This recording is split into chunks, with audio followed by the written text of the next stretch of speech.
Thank you, Mr. President. Mr. President, my distinguished colleagues, I rise on a matter of personal and collective privilege to uncover schemes surrounding a systemic problem in our country, one that submerges our nation not just in floodwaters, but in depths of corruption. In the course of our research and investigation, we encountered several words. Their meanings we could not find in the dictionary. So, we looked somewhere else. Alas, we found them in the corruptionary. We have a saying, a leaky roof today is a ruined home tomorrow. Thankfully, President Bongbong Marcos himself has taken decisive steps to plug the leaky roof as a determined follow-through on his striking rebuke and appeal to conscience with his resounding admonition, mahiya naman kayo.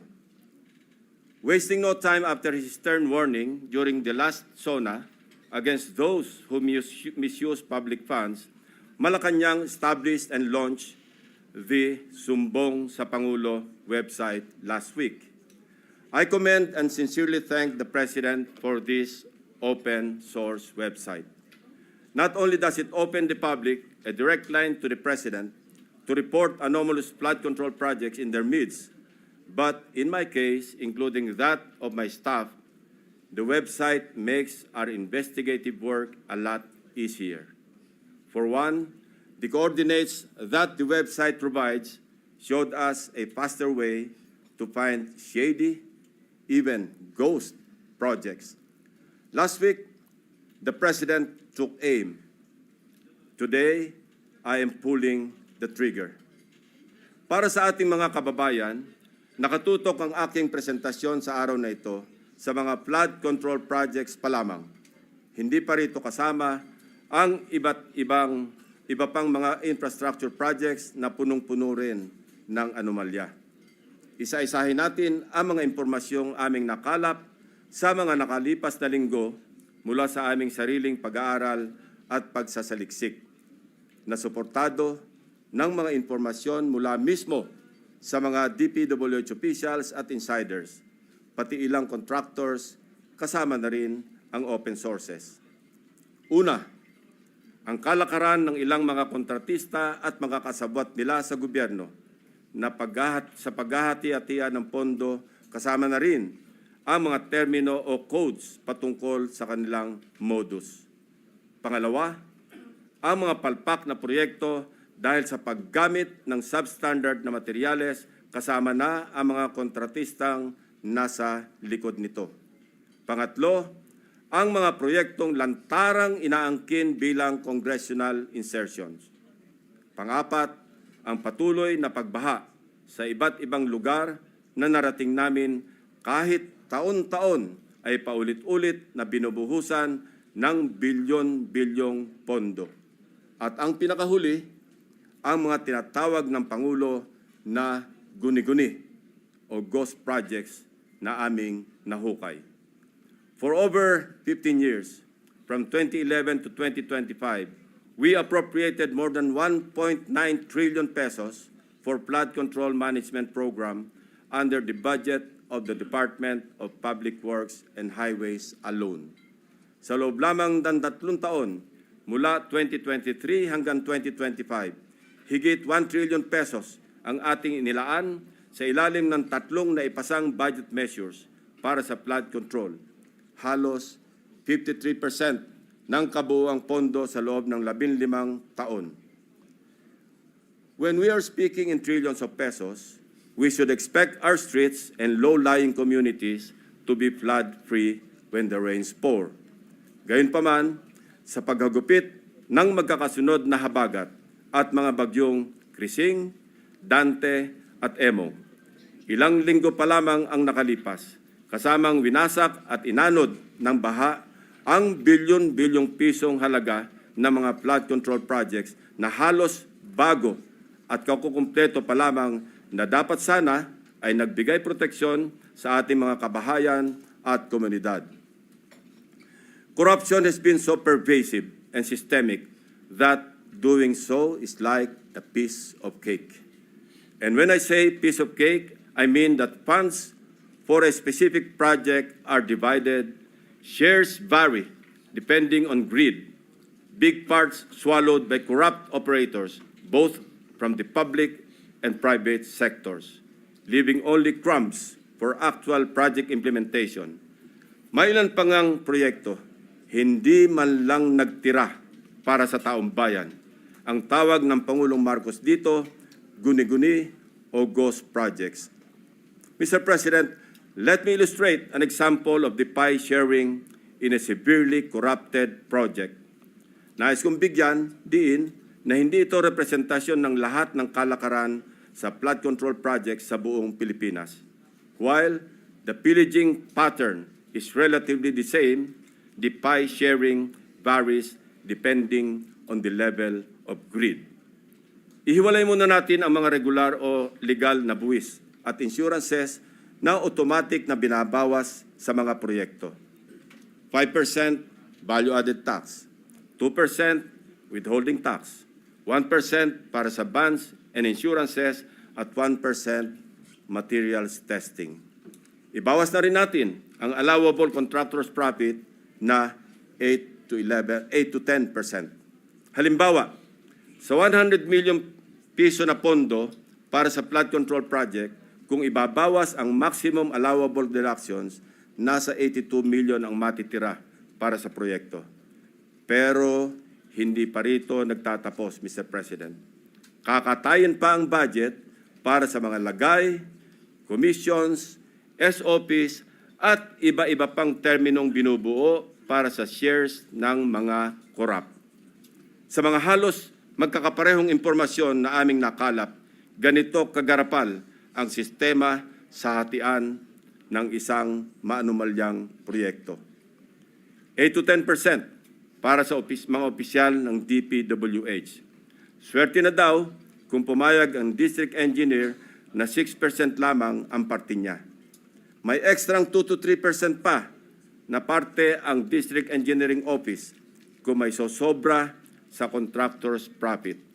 Na-compute na rin kasi ng district engineering office ang tutubuin ng contractor mula sa project at sinisiguro na nila na sosobra ito sa allowable profit para mayroon pa silang kukubrahin.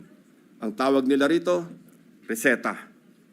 Reseta dahil ang presyo na itinakda ng District Engineering Office ay nakasulat at napagdesisyonan na. Parang gamot, Mr. President, lulunukin na lang ng contractor. 5 to 6% para sa mga miyembro ng Beach and Awards Committee or BAC. 0.5 to 1% para sa COA.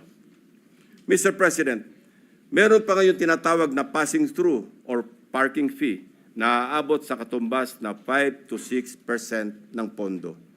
Ito ang itinuturing na royalty, ang tawag sa lagay na ibinibigay sa politikong may kontrol sa distrito kung saan iimplementa o itatayo ang proyekto. Lo and behold, Mr. President, 20 to 25% ang karaniwang napupunta sa funder o project proponent na politiko. Mr. President, ang matitirang pondo para sa pagpapatayo ng proyekto ay napakaswerte ng umabot sa 40% o 40 million pesos alisunod sa ating halimbawang 100 million pisong pondo para sa proyekto. Mr. President, there is an evident pattern of this nasty distribution of public funds among crooks. Ito ay base sa mga case studies na aming pinuntahan at masusing inimbestigahan sa iba't ibang dako ng bansa, partikular sa isyu ng flood control. Hindi na namin sinama sa aking presentasyon ang mga naikutan at ibinunyag na ng Pangulo. Ang malinaw na malinaw. Halos pare-pareho ang pattern kung paano minamasaker ng mga kawatan ang pondo ng bayan. Nauna na po itong iniulat ng ating Pangulo noong nakaraang linggo. Nang banggitin niya ang mga items na pare-pareho ang contract cost sa kabila ng pagkakaiba-iba ng specs, disenyo, at haba ng proyekto. Panoorin po natin ang video. Pag sinabi, may 50 project, pare-pareho, 150 million lahat. Pare-pareho lahat. Imposible yan. It is impossible for one barangay, even if they are the next barangay, to have the exact same project to the exact same amount with the exact same contractor. Imposible yan. Sa parlance po na ang nakakaalam lamang ay ang mga kasali sa gulangan sa pondo. Ito po ang tinatawag na distinct. Distinct ang mga budget items na makikita sa General Appropriations Act at awarded contracts na may pare-parehong halaga para sa magkakalapit man o magkakalayo na proyekto. Distinct dahil ayon sa aming mga informants sa loob ng DPWH at kinumpirma ng ilang contractors, coded na budget ito para mayroong pagkakakilanlan ang mga quote-unquote may-ari ng proyekto. Para sa mga nakakaunawa, ang ibig sabihin po ay akin yan. Sa Bulacan First Engineering District na pinamumunuan na magkasunod na tinanggal sa pwesto na sina dating District Engineer Henry Alcantara at ang pumalit sa kanya na si Bryce Hernandez.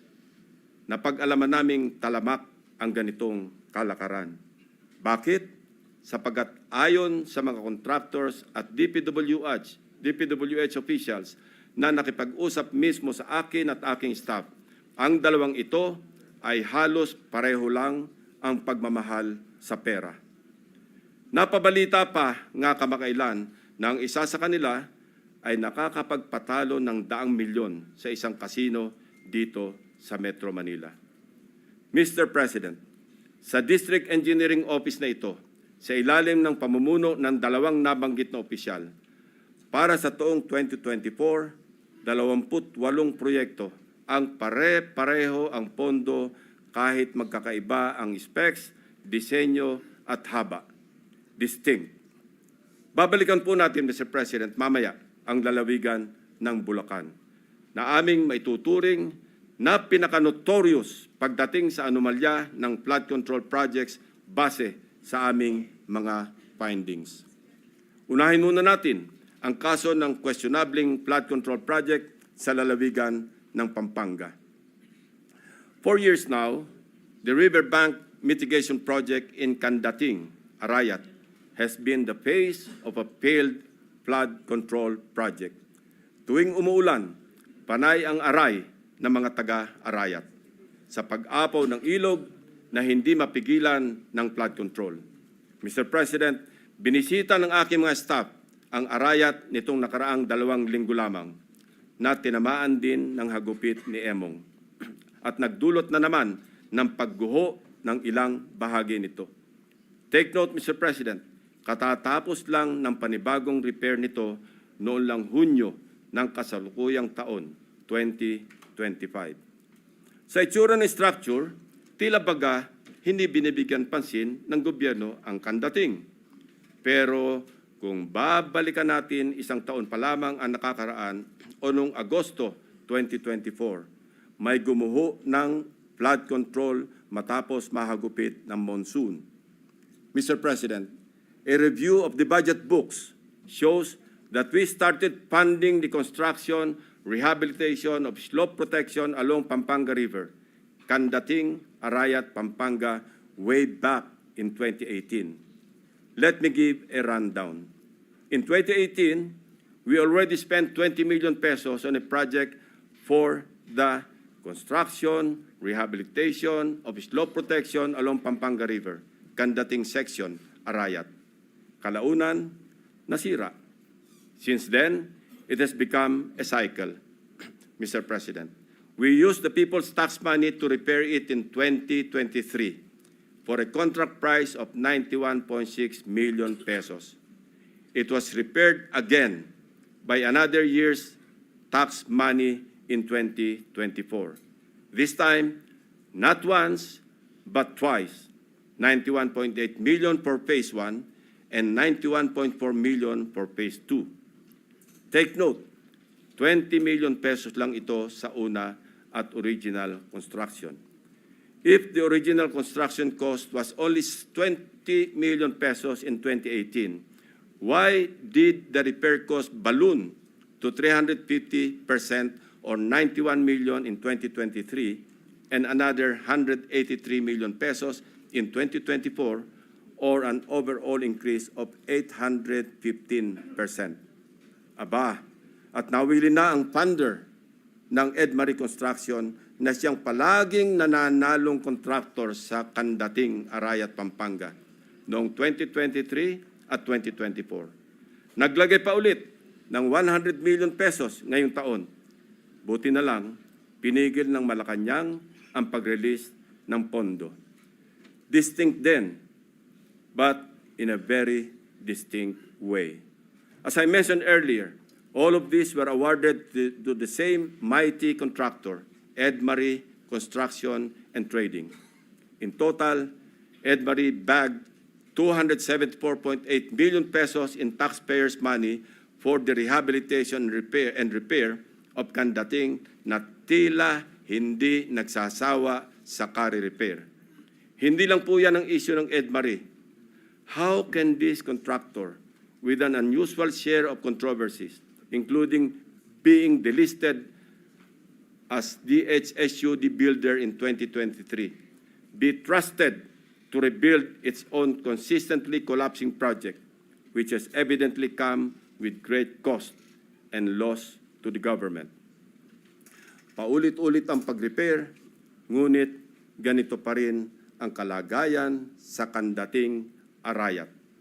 Arayat ko po.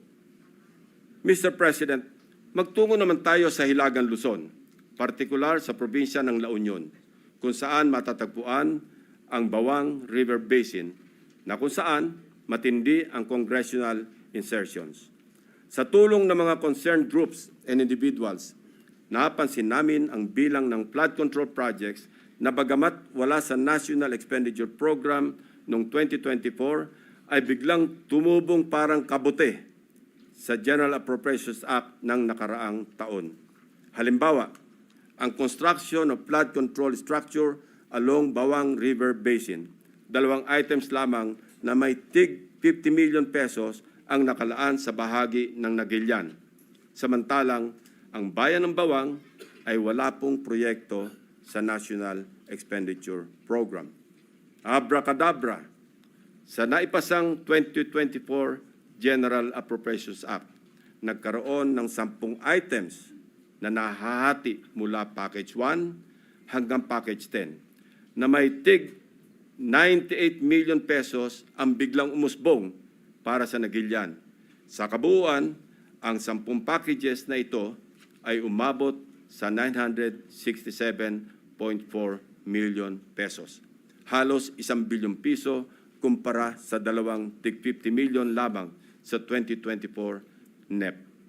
Sa Bawang naman, 7 packages ang lumitaw na may magkakaparehong halaga, 89 million pesos each.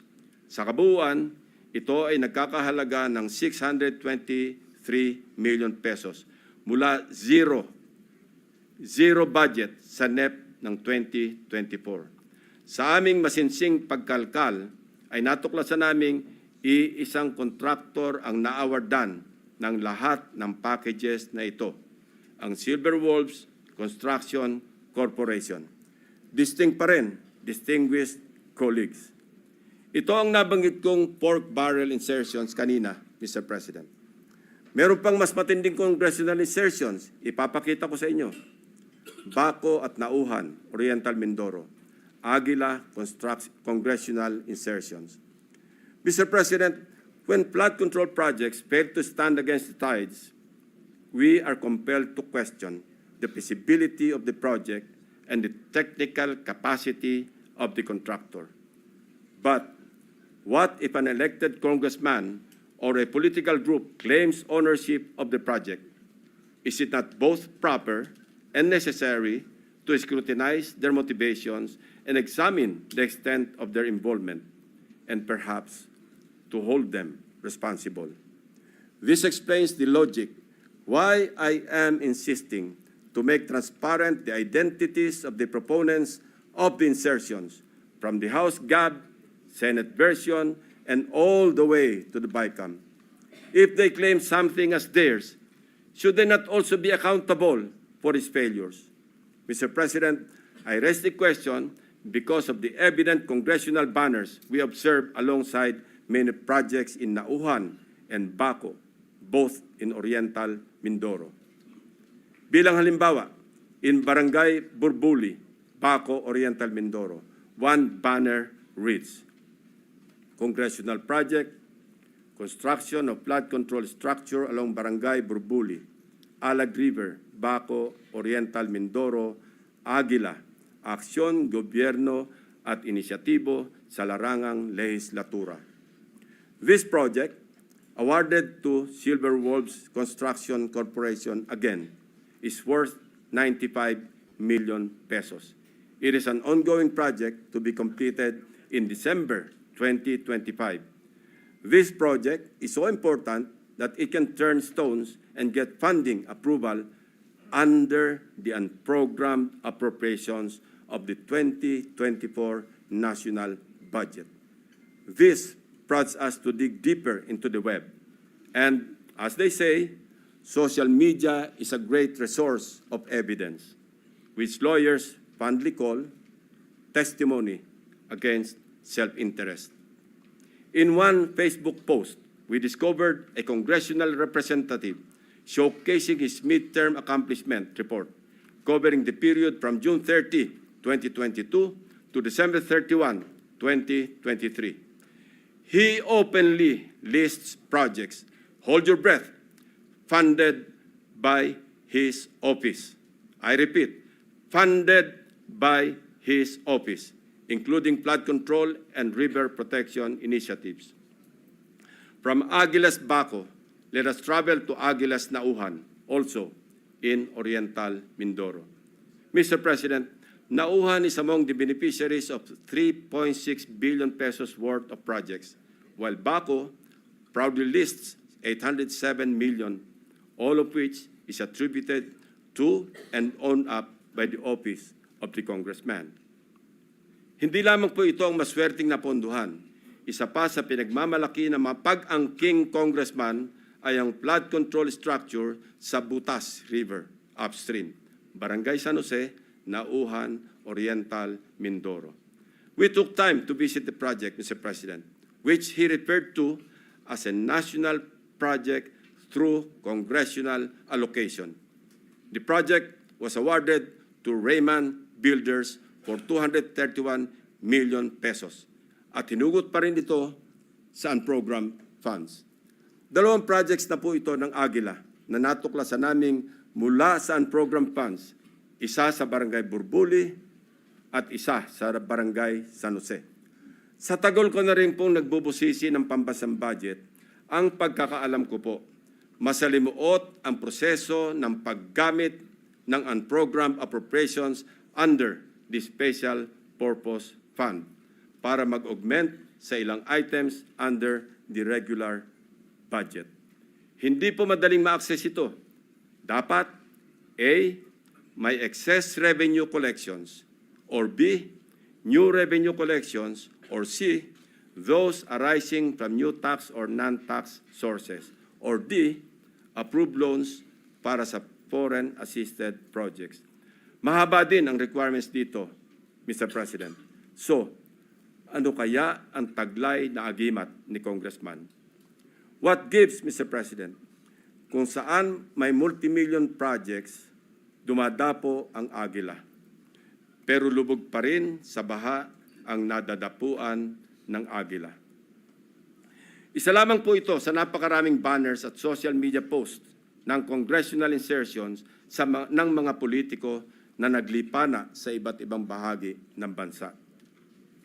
Mr. President, ituloy na po natin ang diskusyon tungkol sa aming mga obserbasyon sa lalawigan ng Oriental Mindoro.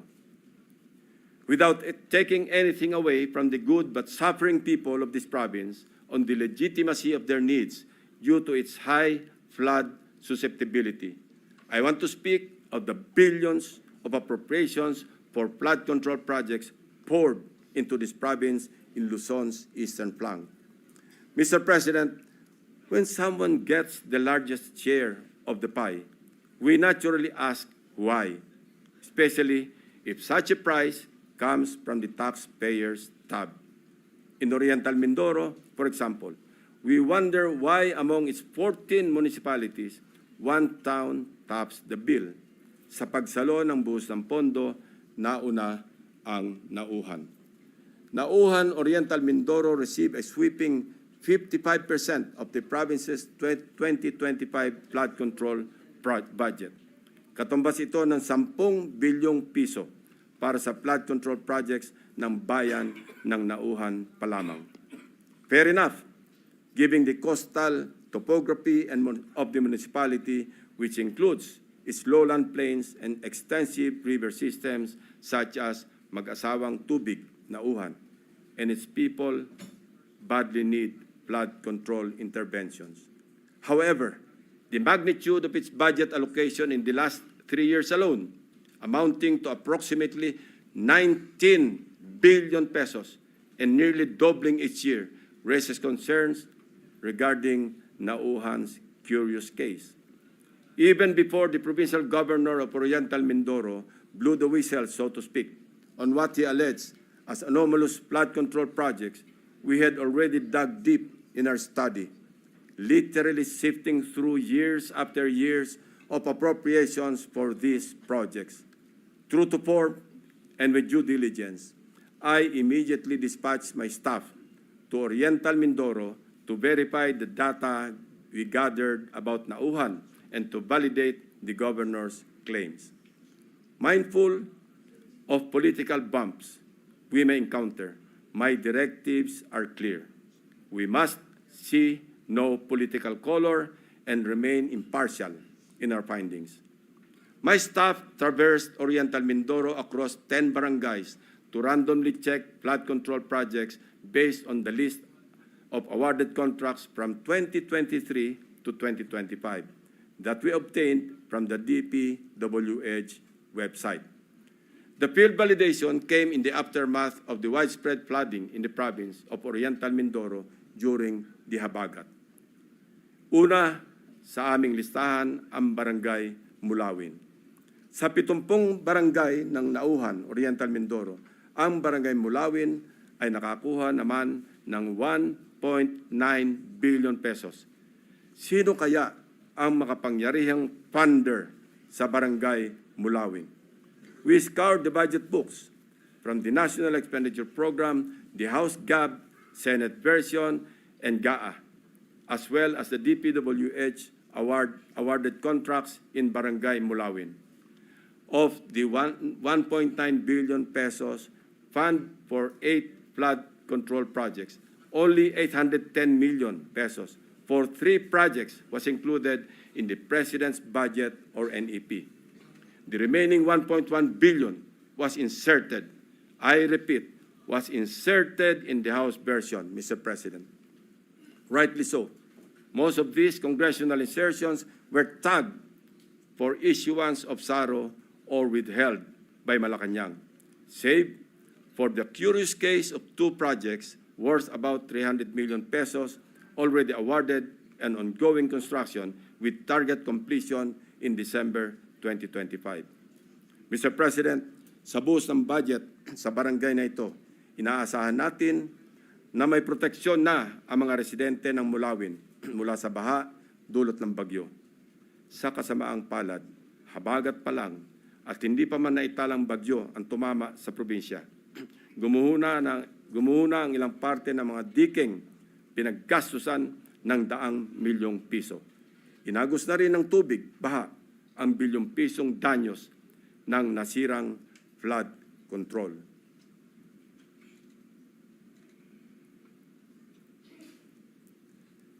Ito mismo ang parehong barangay na gustong inspeksyonin sana ni Governor Dolor noong nakaraang Sabado lamang, kung saan napabalita ang pagharang sa kanya ng security personnel sapagkat ayon daw sa kontraktor ng proyekto, kinakailangan ng written approval mula sa DPWH bago makapasok ang sinuman sa construction area.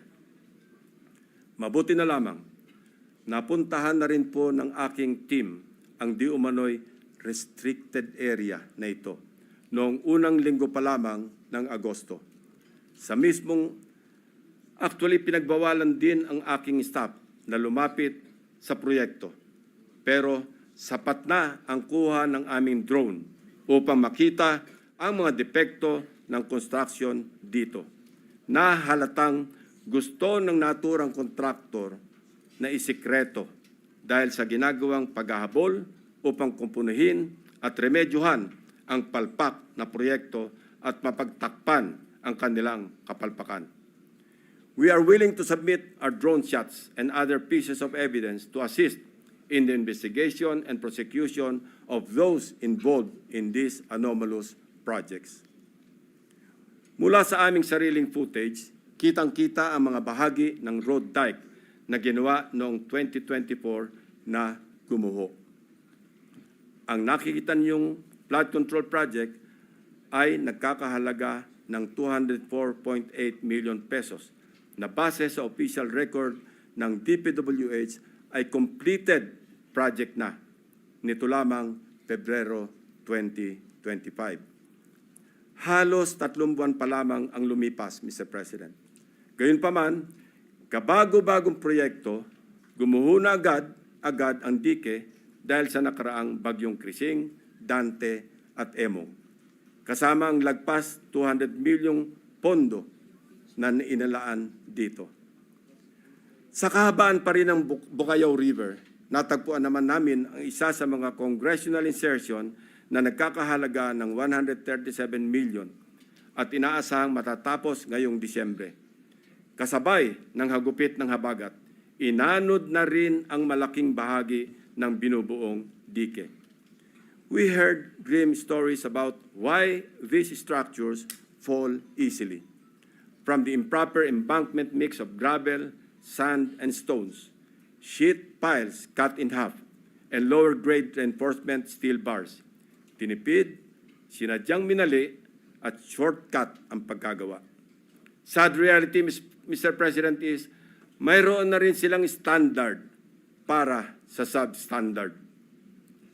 We go to another top-billing barangay, Barangay Tagumpay. Barangay Tagumpay, still in Auhan, is another case of flood control. Sa taong 2023 at 2024, halos abot kamay na ng mga taga-barangay Tagumpay ang tagumpay na layunin nitong maging ligtas sa mga pagbaha dahil sa halos 2.55 billion piso na pondong nilaan dito. Binubuo ito ng 10 proyekto sa paggawa ng road dike sa mag-asawang Tubig at Bukayaw River. Sa ulat ng gobernador na bineripika ng aking mga staff ang mga bahagi ng bilyones na proyektong ito, 2 beses na pong nasira ngayong taon. Ang pinakamalala nitong nakaraang bagyong Emong. Sa mga larawan o video nakuha ng aming team, kapansin-pansin nga naman na imbes na graba, buhangin at simento, buhangin ang laman ng structure na ito. Kaya naman, ayon din sa mga residente, sa sandaling magkabutas, mabilis na pumapasok ang tubig at kinakain ang ilalim. Sa aming pag-iimbestiga, hindi rin daw di umano masusunod o nasusunod ang dapat na lalim ng pagbabaon ng mga sheet piles na magiging suporta ng buong road dike. Isa pa sa nakita namin, ang Barangay Inarawan na dumanas rin ng pagguho ng bahagi ng river dike. Sa aming pagsisiyasat, isa ang barangay na ito sa pinakamaraming buhos ng proyekto noong 2023 at 2024. Tumabo po ito ng 1.764 billion piso para sa construction ng road dike sa kahabaan ng mag-asawang Tubig. Sa lahat ng proyektong nilaan sa Barangay Inarawan, tanging ang SunWest Incorporated ang nakakopo ng mga proyekto. Ito ang kontraktor na una na nating narinig sa ulat ng Pangulo bilang pang-8 sa mga kontratistang nakakuha ng pinakamarami at pinakamalaking kontrata sa flood control. Mr. President, sinuyod din namin ang ilang pang-barangay na binuhusan ng pondo, ngunit hindi pa rin nakaligtas sa daluyong ng pagbaha dahil sa karamihan ay substandard, gumuho at hindi napanindigan ang pagiging flood control structure. Ilan sa mga ito ang mga sumusunod na ipapakita natin. Sa Barangay Pinagsabangan 2, higit 228 milyong piso ang pondong nilaan, pero ang reklamo ng mga residente, putol-putol ang pagkagawa ng river control. Malaking bahagi rin ito ang gumuho ng nagdaang habagat. Sa Barangay Melgar, nirereklamo ng mga residente ang mababaw na pagkakabaon ng mga bakal sa ginagawang dike. Sa taong ito, 3 coastal road shore protection ang itinatayo na ang suma total ay papalo sa halos 693 milyong piso. Sa Barangay Arangin, mayroon ding ongoing projects na nagkakahalaga ng 109 million, ngunit hindi pa man tapos ay nasira na ulit dahil sa habagat. Mr. President, for 3 years, 19 billion na pondo ang ibinuhos para sa flood control sa Nauhan. Umaapaw ang pondo pero lubog pa rin sa baha ang mga Nauhenyo. Ano nangyari, Mr. President? Kaninong mga bulsa inanod ang buwis ng taong bayan? Kung sa Oriental Mindoro gumuguho ang mga proyekto, mamaya po, Mr. President, ipapakita namin ang mga lugar naman na walang makikitang gumuguho. Hindi dahil sa matitibay ang paggagawa, kundi dahil hindi talaga maaaring gumuho ang guni-guni o ghost projects. Mr. President, sa Kalapit Barangay, sa Barangay Apitong, isa sa mga proyektong matyagang hinanap ng aking team ay ang construction of road dike along Mag-asawang Tubig River, Sitio Dique, Barangay Apitong, Section, Nauhan, Oriental, Mindoro, na na-award sa Elite General Contractor and Development Corporation. Ang halaga ng kontrata, 192.99 million pesos. Ayon sa dokumentong ito, mula sa DPWH website, completed na po ito.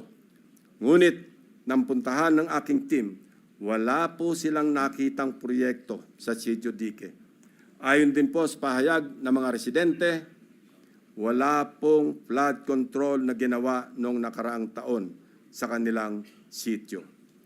Ang alam lang nila, mayroong gagawin pa lamang ngayong 2025. Nasaan ang halos 193 million na pondo sa Sitio Dique noong 2024? Eksakto ang lokasyon na aming pinuntahan sapagkat consistent ito sa coordinates na nakalathala sa DPWH at sa sumbong sa Pangulo website. Guni-guni o guni-guni? Mr. President, distinguished colleagues, tuloy-tuloy na po tayo sa usapang guni-guni sa mga proyekto sa lalawigan ng Bulacan. Nasabi ko nga kanina ay ang pinaka-notorious sa aming mga case studies na sa ulat na rin ng mga taga DPWH officials at insiders at ilang contractors ay minumulto ng humigit kumulang 30 guni-guning proyekto. Una sa aming pinuntahan, ang siyudad ng Malolos, kung saan kitang-kita ang labis na pagbaha sa kabila ng una ng napaulat na buhos ng pondo sa probinsya. Isa sa aming binisitang proyekto ng aking team sa Barangay Calero ay ang construction of riverbank protection na may kontratang nagkakahalaga ng 77 million pesos. Ang kontraktor nito, base sa record, ay Wawaw Builders at tag as completed as of October 2024. Gamit ang coordinates sa sumbong sa Pangulo website, madali naming natunton ang lokasyon ng proyekto. Inabutan po namin ang flood control structure na ayon sa mga residente ay sinimulang gawin ngayong taon, 2025 lamang. Ibig sabihin po, ang pondo nito ay nasa taong 2025, hindi 2024. Sigurado kami sapagkat iba ang contract ID nito base sa DPWH billboard na inyong nakikita sa screen.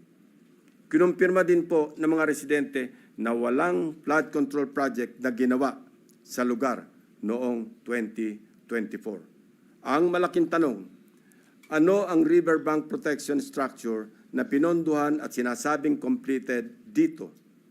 Ito po bang nakikita nating puting pader sa screen? Pader nga po yan, Mr. President. Perimeter fence ng subdivision. Mr. President, sari-saring gimmick, makapandaya lang ng milyones sa kaban ng bayan.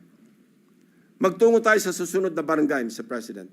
Lula ng bangka, binagtas ng aking mga staff ang barangay Babatnin upang hanapin ang riverbank protective structure na pinondohan noong 2024. Ito ay nagkakahalaga ng 77 million pesos ulit na nakuha naman ng Darcy and Ana Builders. Mayroong flood control project na kumpirmado rin sa mga online videos na nahanap namin. Ang siste, hindi po ito ginawa noong 2024. 2018 pa po, Mr. President.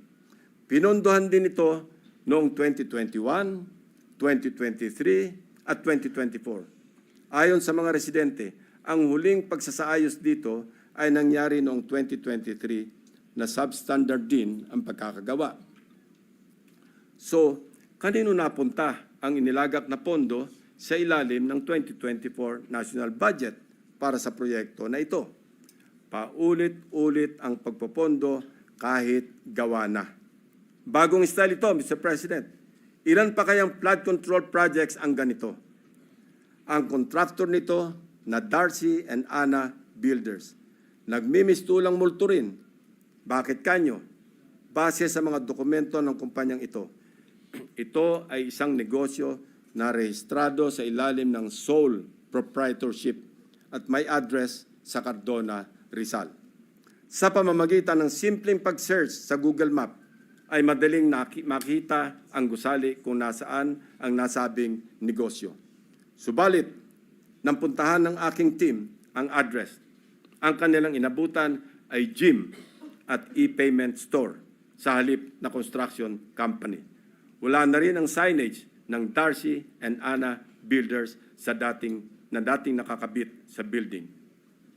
Maya-maya, ipapakita pa namin ang mga natuklasan naming proyekto na gawa o dapat ginawa ng nawawalang Darcy and Ana Builders.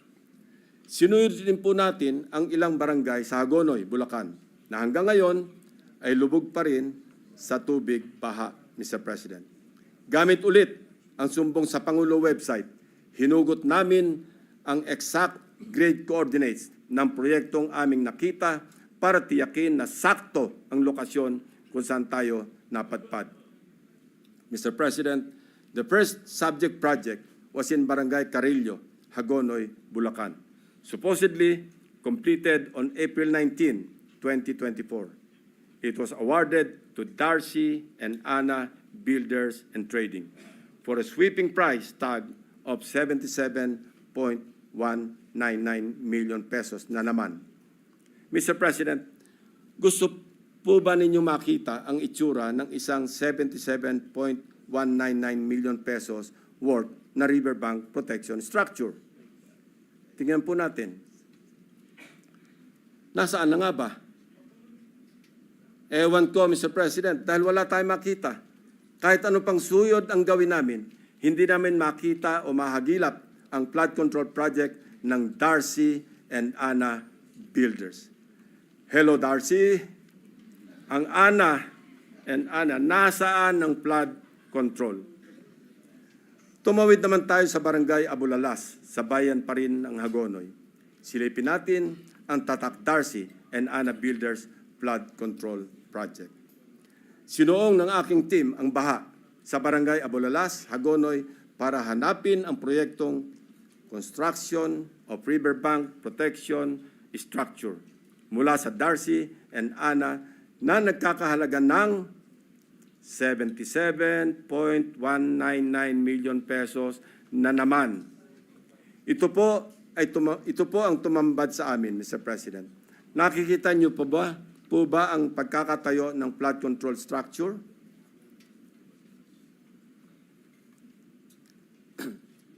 Hindi niyo po talaga makikita, my dear colleagues.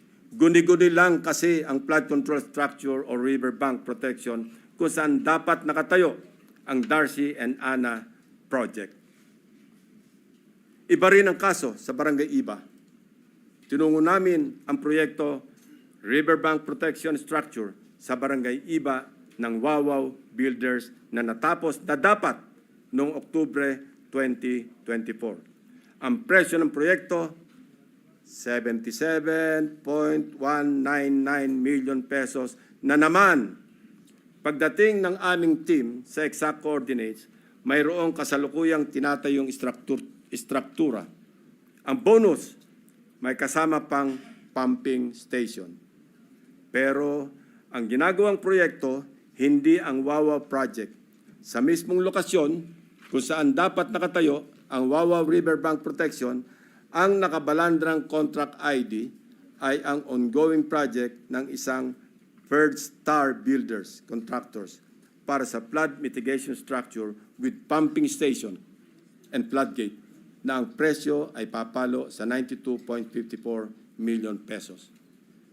Mr. President, nawawala ang Wawaw project at mukhang gusto pang pagtakpan ang ghost project na ito, kaya nagmamadaling magtayo ng bagong struktura sa eksaktong project location kung saan dapat matagal nang may flood control. Wawaw ang binisita, First Star ang dinatnan. Wawaw ang hinanap, First Star ang natagpuan. Mukhang ang modus na ito tatapalan ang ghost project ng ibang proyekto at ang masama na walang parang bula ang milyong-milyong gastos mula na naman sa taong bayan. Sa Barangay San Nicolas naman, iba ang forma at hulma ng ghost project.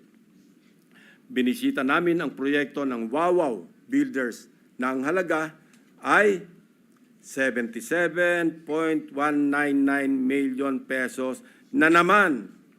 Ang nasabing proyekto, sinimulan daw noong Pebrero at natapos noong Disyembre 2023. Pero sa aming pagsisiyasat, 2017 pa lamang ay mayroon ng flood control sa lokasyong tinuro kung nasaan ang Wawaw project. Makikita rin sa historical imagery ng lugar na walang nabago simula pa noong 2017. So, anong tinayo ng Wawaw Builders noong 2023? Eh di wala. May guni-guni na naman sa Barangay San Nicolas. Wow na wow ang Wawaw. Mr. President, makikita natin ang iisang pattern ng mga proyektong guni-guni ng Darcy and Ana at Wawaw Builders sa Barangay Carillo, Abulalas, Iba at San Nicolas, First Engineering District ng Bulacan. Pare-parehong contract price, 77.199 million pesos. Pare-parehong riverbank protection structure, pare-parehong guni-guni. Very distinctly ghost projects. Ang mga taong nasa likod ng scheme na ito or scam na ito ang dapat ipinampupukpok sa pagbabaon ng mga sheet piles.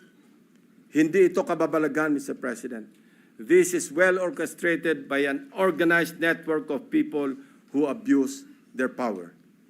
May isang grupo sa loob ng First District Engineering Office ng Bulacan na kilalang sindikato ng mga substandard at ghost projects. Ang kanilang modus, manghihiram ng lisensya sa mga suki nilang contractors. Gamit ang lisensya ng contractors, sila na ang mag-implement ng proyekto. O kung hindi man, magpoproseso ng mga dokumento para lumabas na completed na ang mga ghost projects. My office is willing and ready to provide the names of the members of this well-organized syndicate inside the Bulacan First District Engineering Office, including probable witnesses, to testify against them if and when the appropriate authorities will open a formal investigation into these morally wicked schemes to defraud our people of their hard-earned taxpayers' money. For the information of the body, inikot at siniyasat din po namin ang ilang mga proyekto sa Kabikulan, Davao Peninsula, Western Visayas at Central Mindanao. Kasalukuyang ginagawa pa ang validation ng aming findings para sa mga susunod na investigasyon.